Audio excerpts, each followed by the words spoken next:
आपके मंदिरों पर आक्रमण होते हैं, आपके भगवानों की मूर्तियों को तोड़ दिया जाता है, मूर्तियों के ऊपर लगे हुए श्रृंगार को चुरा लिया जा रहा है। ऐसे भगवान में क्या शक्ति है जो कि अपनी रक्षा नहीं कर पा रहा है? ईश्वर अगर अपना शक्ति परीक्षण आपको देने आने लग जाए तो फिर आप में और दुर्योधन में अंतर ही क्या रह जाएगा कि पैंट में रखे हुए पेजर फट जाएं और आने वाले जमीनों में वंश पैदा ना हो पाए। ये कला अगर किसी के पास है तो वो बुद्धि में है। आपने एक महिला तक का सम्मान, अपने देश की प्रधानमंत्री तक का सम्मान नहीं किया। उसके निजी वस्त्रों के साथ जो आपने खिलवाड़ किया वो आने वाले जमाने में पूरी दुनिया के सामने एक रेफरेंस के रूप में बना रहेगा। इसकी जाकी रही भावना जैसी, प्रभु मूरत तिन देखी तैसी, अर्थात जिस व्यक्ति का जैसा भाव होता है भगवान उसे बिल्कुल उसी रूप में नजर आते हैं। न जाने कितने ही मुगल्स ने आकर हमारे मंदिरों को छिन्न भिन्न किया था, लेकिन आज भी सनातन सत्य है और सबसे बड़ा बनकर के इस देश में फिर से खड़ा है। यही वाला जो क्राउन है फिलहाल इसे ही चोरी कर लिया गया है। प्रधानमंत्री के द्वारा जब ये अर्पित किया गया था उस समय भी ये सुर्खी बनी थी और इसी मंदिर के अंदर एक चोर घुसता है और ये चोर यहाँ पर पीछे के रास्ते से घुस रहा है। देवी के सिर पर लगे हुए इस मुकुट को यहाँ से उखाड़ करके ले जा रहा है और वो यहाँ से इसे ले जा रहा है। ऐसे में दो बड़े सवाल बनते हैं कि सुरक्षा व्यवस्था में इतनी चूक क्यों, और ऐसे में इस चोर को पकड़ने के लिए अभी तक यहाँ की पुलिस ने क्या किया। ऐसे में लोगों का जो धार्मिक आस्था है उसके साथ हुआ जो नुकसान है उसके लिए बांग्लादेश इन चीजों को कैसे देखता है, आप इन तस्वीरों के माध्यम से इसे देख सकते हैं। ये चोर की तस्वीरें आपको दिख रही हैं। चोरी करते हुए यह मनुष्य यहां से जाता हुआ दिख भी रहा है। इस मंदिर का निर्माण 12वीं शताब्दी में अनारी नाम के एक ब्राह्मण ने करवाया था। इसमें 100 दरवाजे हुआ करते थे। 13वीं शताब्दी में लक्ष्मण सेन और 16वीं शताब्दी में राजा प्रतिपादित्य ने इसका पुनर्निर्माण किया था। साथियों, इसके बाद शुरू होता है ट्विटर वॉर और इस ट्विटर वॉर में एक बहुत ही कम दिमाग के लोगों के द्वारा उठाया गया एक बड़ा प्रश्न, जैसे कभी मालदीव्स के नेताओं के द्वारा उठाया गया था, हालांकि बाद में आकर वो माफी मांग लिए। ऐसा ही एक बड़ा प्रश्न यहां पर लोगों के द्वारा ट्वीट पर जो भारत की या फिर हिंदुओं की आस्था का मजाक बनाना चाहते हैं उनके द्वारा उठाया गया। जो भगवान खुद की रक्षा नहीं कर सकता उसके लोग मान्यता कैसे रख लेते हैं। और ये बहुत वैसा प्रश्न है जिसे अक्सर हिंदुओं को ट्रोल करने के लिए उठाया जाता है कि आपके मंदिरों पर आक्रमण होते हैं, आपके भगवानों की मूर्तियों को तोड़ दिया जाता है, मूर्तियों के ऊपर लगे हुए श्रृंगार को चुरा लिया जा रहा है। ऐसे भगवान में क्या शक्ति है जो कि अपनी रक्षा नहीं कर पा रहा है? ऐसे अगर मैं कुतर्क देकर जवाब देने लगूं तो हर धर्म के साथ इस तरह के सवाल किए जा सकते हैं। क्या यह दूसरे धर्मों में लागू नहीं होता कि चाहे कोई सा भी, चाहे इस्लाम को मान्यता मानने वाले हों, ईसाइयों को मान्यता मानने वाले हों या फिर यहूदियों की मान्यता मानने वाले हों, मान्यताओं के ऊपर अगर आप ये विश्वास रखें कि हाँ हमने मान्यता मान ली तो फिर हमारे साथ भला ही होगा, फिर तो फिलिस्तीन का कुछ भी नहीं होना चाहिए था, फिर तो लेबनान का कुछ भी नहीं होना चाहिए था, अफगानिस्तान तो पूरी तरह ही बचा रह जाना चाहिए था क्योंकि ये तो सभी इस्लामिक एमिरेट्स हैं, ये तो सब वो हैं जो इस्लाम के आधार पर ही चल रहे हैं, फिर इनके साथ इतना बुरा क्यों हुआ, फिर तो इनको बचे रहना चाहिए था, क्यों बार बार निकल करके खमैनी को बाहर निकल कर कहना पड़ रहा है कि इस्लाम को मानने वालों एक हो जाओ, हमें इजराइल से बदला लेना है, क्यों लेना है, फिर तो आपकी मान्यताओं के अनुसार स्वतः ही उसे पनिशमेंट मिल जाना चाहिए था। वास्तविकता में जहां आस्था होती है उस आस्था में तर्क वितर्क का स्थान नहीं होता है। लेकिन फिर भी अगर आप हिंदू धर्म पर सवाल उठाते हैं तो मैं आपको केवल एक तर्क से, जो कि हमारी रामायण की चौपाई में लिखा गया है, और वो तर्क इतना सा है कि जाकी रही भावना जैसी, प्रभु मूरत तिन देखी तैसी, अर्थात जिस व्यक्ति का जैसा भाव होता है भगवान उसे बिल्कुल उसी रूप में नजर आते हैं। इसका अर्थ यह है कि यदि आप भगवान में आस्था रखते हैं तो वो आपके लिए भगवान हैं। जो विग्रह आप मंदिर में विराजमान देख रहे हैं वो आपके लिए ईश्वर तुल्य हैं, और जो चोर उन्हें केवल पत्थर मान रहा है वो उसके लिए पत्थर हैं। और अगर भगवान अपना बार बार यही प्रमाण देते हुए धरती पर घूमे कि नहीं तुमने मेरे साथ ये किया, मैं तुम्हारे साथ ये करूंगा, तो इसका मतलब तो आपके लिए ईश्वर को पाना बहुत आसान हो जाएगा। ईश्वर को केवल इस तर्क से जोड़कर देखना कि नहीं हमने तो ईश्वर को टेस्ट किया था, देखो ईश्वर ने अपनी चोरी तक नहीं रोकी, ये ईश्वर हो ही नहीं सकता। ठीक है, आप अपनी इस धारणा के साथ ही रह लीजिए, क्योंकि आपके आधार और आपके कम दिमाग पर ईश्वर अगर अपना शक्ति परीक्षण आपको देने आने लग जाए तो फिर आप में और दुर्योधन में अंतर ही क्या रह जाएगा। क्योंकि अल्टीमेटली भगवान श्री कृष्ण को भी दुर्योधन ने नहीं पहचाना था, उन्हें बांधने का प्रयास किया था। रावण ने भी भगवान राम को नहीं पहचाना था। इसी हमारे चैनल पर आप लोग बहुत दिनों से हमारी खबरें सुन रहे हैं, उसके बावजूद भी आधे से ज्यादा लोग ऐसे हैं जिन्होंने चैनल सब्सक्राइब नहीं किया हुआ है। सब्सक्राइब कर लीजिए। इसका मतलब यह है कि यदि आप में दुर्योधन है, आप में रावण है, आप में कंस है, आप में जो भी राक्षस है, राक्षस असल में मूर्तियों को, हवनों को नुकसान पहुंचाने के लिए ही जाने जाते हैं और इनको तत्काल प्रभाव से जवाब नहीं मिलता है। आपके हृदय में ईश्वर का वास है, आपकी आत्मा परमात्मा है, आपको मनुष्य शरीर इस आत्मा को परमात्मा से कनेक्ट करने के लिए मिला है, ताकि आप मानव रूपी इस देह का सही तरीके से धार्मिक कार्यों में उपयोग करके अपनी आत्मा को परमात्मा के स्तर तक ले जाने का निरंतर प्रयास कर सकें।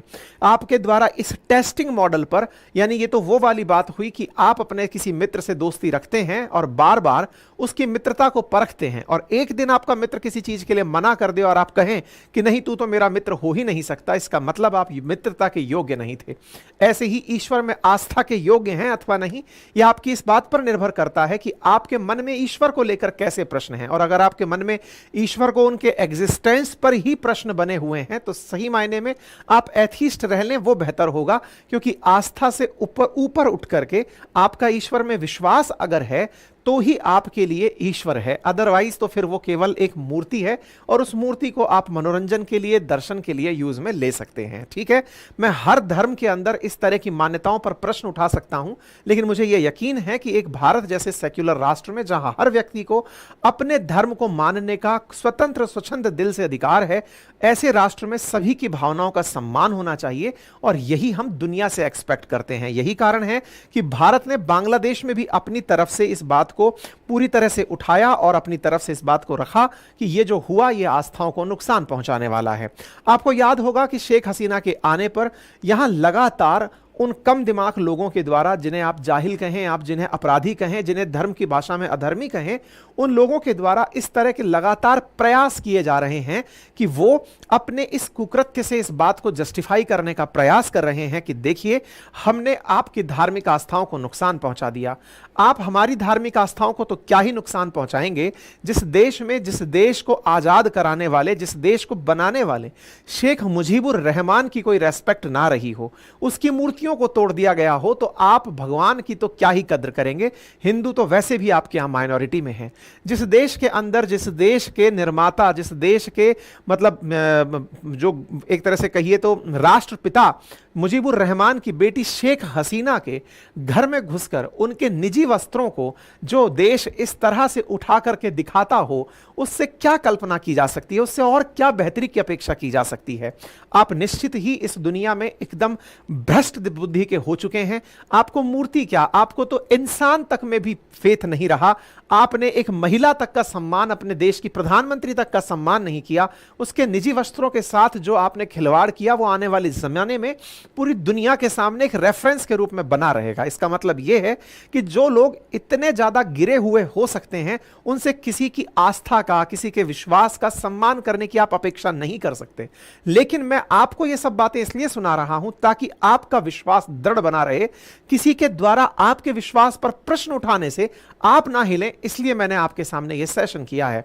साथियों, फिलहाल के लिए यहां पर हिंदू टेंपल्स को एक्सटॉर्शन थ्रेट्स मिल रही हैं, मिल सकती हैं। जब यहां के प्रधानमंत्री को ही एक्सटॉर्शन थ्रेट्स मिल सकती हैं, तो यहां पर तो आइडल की तो क्या ही वैल्यू होगी। ये लोग आइडल को तो केवल आइडल ही मानेंगे, उन्हें यह मूर्ति के रूप में स्वीकार भी कैसे कर सकते हैं।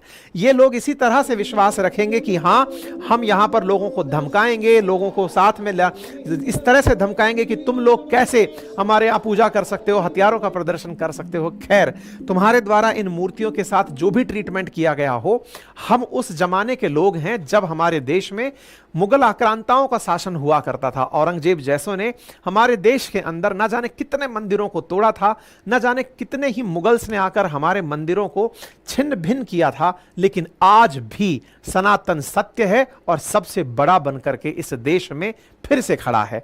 हिंदू आस्था, सनातन आस्था वो प्रतीक है, वो धर्म है जो लाखों बुराइयों के बावजूद अपनी अडिगता और अटलता के साथ खड़ी रहती है। इसलिए ये अत्याचारी आएंगे, ये राक्षस प्रवृत्ति के लोग आएंगे और ये आकर के यूं ही चले जाएंगे। विवेक आपका हमेशा जीवंत रहे। अपने विवेक को इतना बड़ा बनाएं कि मात्र 1 करोड़ से भी कम आबादी का देश है इजराइल, जिसने पूरे अरब वर्ल्ड के नाक में दम कर रखा है। यानी कि आप एक भी 1000 के बराबर हो तो वो केवल दिमाग से संभव है। आपके पैंट में रखे हुए पेजर फट जाएं और आने वाले जमीनों में वंश पैदा ना हो पाए, यह कला अगर किसी के पास है तो वो बुद्धि में है, और वो बुद्धि का परीक्षण दे रहा है इजराइल। तो इसलिए मेरे प्यारे साथियों, आप अपने मन में अगर किसी भी प्रकार की भावना रखते हैं तो अपने अंदर भावना रखिए कि आप अपने विवेक से इतने बड़े इंसान बनेंगे, आप अपनी इंटेलिजेंसी से इस तरह का राष्ट्र निर्माण करेंगे कि आने वाली सदियां ये आप पर गर्व करें कि ये वो लोग हैं जो आस्थावान थे, ये वो लोग हैं जो हिंदू आस्था रखते थे। मेरे प्यारे साथियों, आपको अपने ऊपर गर्व करने का अवसर कब मिले, इसके लिए आवश्यक है कि आप प्रेरणा सकारात्मक रूप से लें। साथियों, फिलहाल के लिए यहां पर इस तरह की तस्वीरें देख करके उद्विग्न ना हो। ये जिस प्रकार की हरकतें यहां पर की जा रही हैं, यहां पर बांग्लादेश के अंदर हिंदुओं के साथ जो हो रहा है उसे लेकर अमेरिका भी अपनी तरफ से बातें बोल रहा है, लेकिन उन सब के बावजूद कुल मिलाकर सबका सार यही है।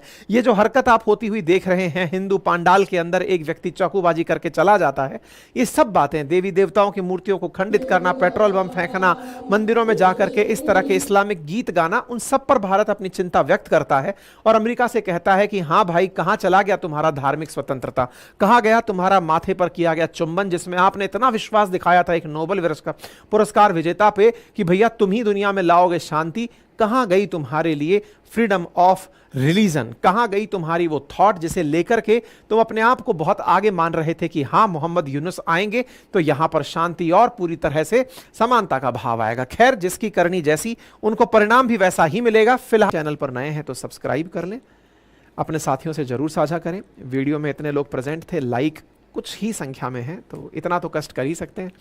साथियों से जरूर सब्सक्राइब कराएं। साथियों, होता क्या है ना, एक बहुत अच्छी बात बताता हूं मैं आपको। अपने केस में बहुत से लोग जो अपन से बहुत ज़्यादा प्यार करते हैं, वो अपने वीडियोस को अलग अलग प्रकार से कहीं स्पैम करते हैं, कोई रिपोर्ट करता है, कोई डिसलाइक करता है, ताकि हम लोग ग्रो ना हों।